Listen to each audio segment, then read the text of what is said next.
আসসালামু আলাইকুম, আমি কাজী তাসাদ্দুক ইসলাম, এমএস এক্সেল টিউটোরিয়ালে স্বাগতম। আজকের ভিডিওতে আমরা কথা বলবো কিভাবে কলামকে আপনি রোতে কনভার্ট করতে পারেন। আমরা লাস্ট ভিডিওতে কথা বলেছি রোকে কিভাবে কলামে কনভার্ট করবেন। আজকের ভিডিও আমরা সলভ করব কিভাবে কলাম ডাটাকে আপনি রোতে কনভার্ট করবেন। চলুন শুরু করা যাক।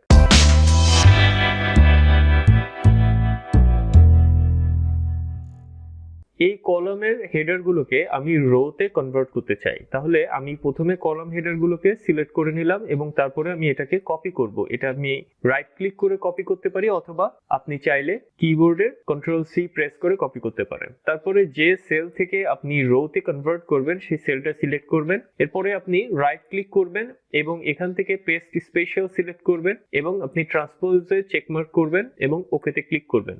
আপনার কলামের হেডারগুলো এখন রোতে কনভার্ট হয়ে গিয়েছে। আপনি একই কাজটি আবার করতে পারবেন। রাইট ক্লিক করুন, পেস্ট স্পেশালের অ্যারো থেকে আপনি ট্রান্সপোজ সিলেক্ট করুন, একই কাজই হবে। আপনি চাইলে আবার এটাকে করতে পারেন, যে সেলে আপনি পেস্ট করবেন সেটা সিলেক্ট করুন, পেস্টের ড্রপ ডাউন থেকে ট্রান্সপোজ সিলেক্ট করুন। এভাবে আপনি কলামকে রোতে কনভার্ট করতে পারেন। আশা করি ভিডিওটি আপনার ভালো লেগেছে। আমরা প্রতি সপ্তাহে এরকম টিউটোরিয়াল আপলোড করছি। আপনি চ্যানেলটিকে অবশ্যই সাবস্ক্রাইব করে আমাদের পাশে থাকবেন। পরবর্তী টিউটোরিয়ালে দেখা হবে ইনশাআল্লাহ। আসসালামু আলাইকুম।